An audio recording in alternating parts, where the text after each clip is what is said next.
Hey everyone, it is already time for us to talk about session 8. Our semester is flying by. I think I have shown you before, we only have 13 sessions in this semester since this was a late starting class. And so we are well on our way to getting closer and closer to the end. You guys are all doing absolutely fantastic. You have stayed in the game this long. Do not think about giving up now. Keep in mind that if you do need anything or have any questions about grades, reach out to me. It is session 8 and we are moving quickly towards the end of the semester, but it's not too late if you have questions. So make sure that you're checking your grades as well in all of your classes and reaching out to all of your instructors if you have questions or concerns. All right, so let's move into the topic of session 8. The topic is communicating in a diverse world. So obviously by now we understand that the world that we are living in is very diverse. There are all types of people from all types of backgrounds with all types of beliefs. And our task is to figure out how to create a society where everybody can be as different as they are and there are no issues with us being different. So that really is the purpose of diversity, is to acknowledge the fact that everybody is different and it's okay.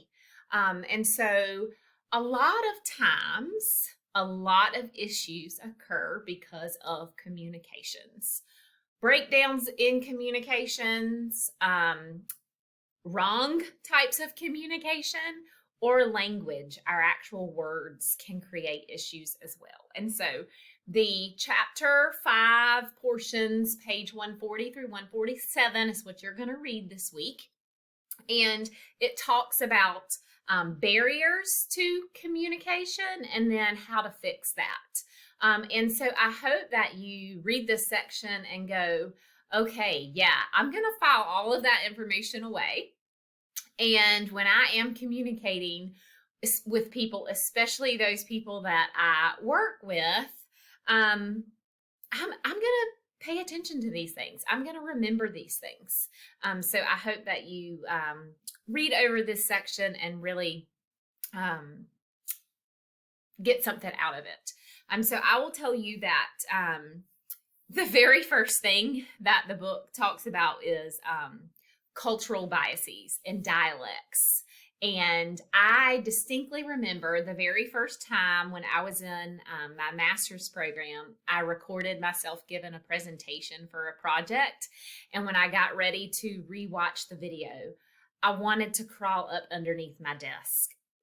I was so ashamed at my voice and how much of a country hick I sounded like that I was even going, oh my gosh, I sound so unintelligent.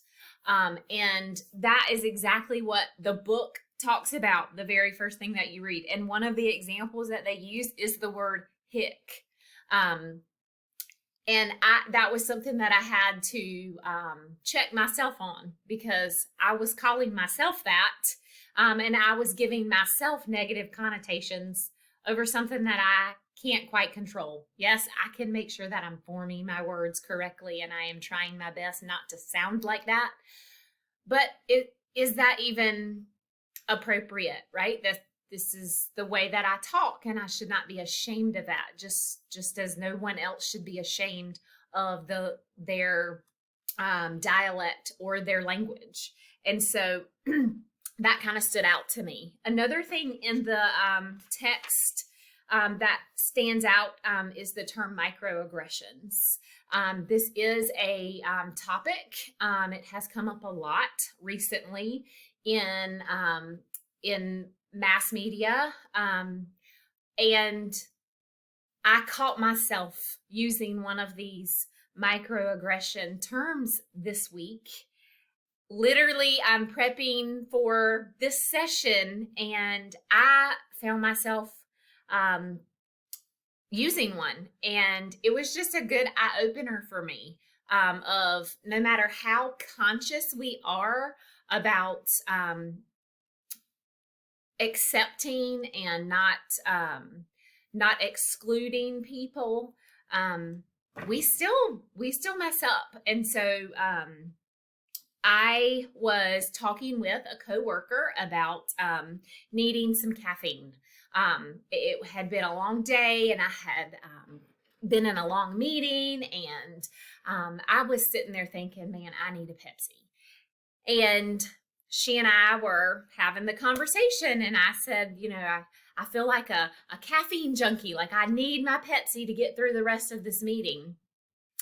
And afterwards I thought, wow, I used the word junkie, and that's not something that I should have done, because I never know who around me could take that term and it really be hurt by it.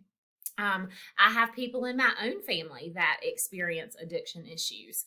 I have very close friends that have fought addiction, and their world is very different now, but it is a daily struggle for them. And so even as somebody that is teaching you this class on diversity, I still mess up in the communication world.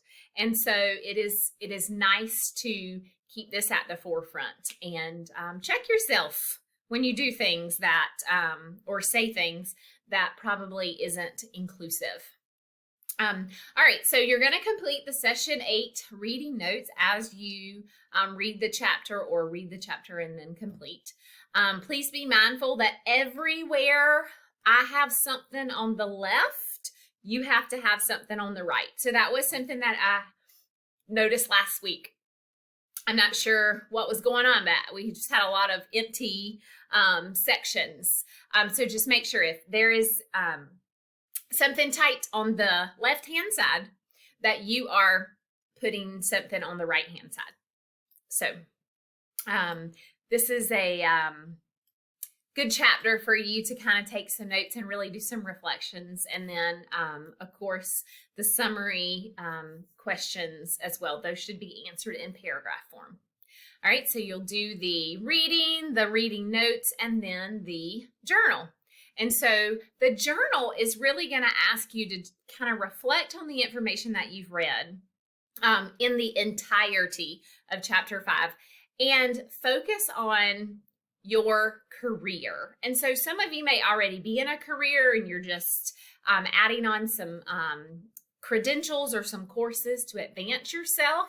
And so if you are already on a career pathway, it's perfectly fine if you focus on that. If you haven't selected a career pathway, that's okay too. Maybe just talk in general terms about maybe a field that you're interested in. And so you're going to talk about what are some communication challenges that you might face in your career, or in your career field that you may plan to pursue. And then you're going to kind of think about the things that you can do to make that better. So obviously, as a educator, the communication challenges that you may face, or that I may face, are communicating via email, maybe emails being taken out of context, or as a teacher, you're teaching and you say something in the middle of your lesson and you don't think about how that word or that statement could be hurtful to someone else. So those are just a couple of examples of communication challenges for a career field in education.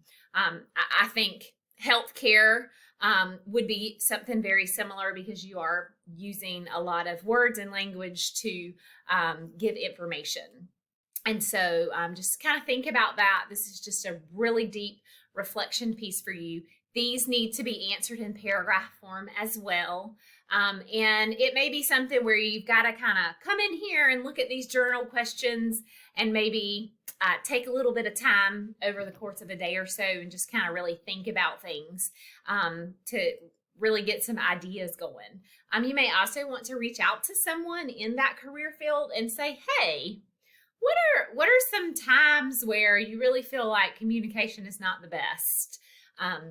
And how do you make sure that when you're communicating with people, you are being inclusive and not singling out people or damaging their thoughts and their ideas?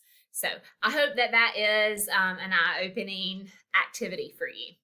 All right, so that is it for session 8. I hope you guys are doing great outside of this class. And as always, if you need anything, please reach out to me. I'm only an email away.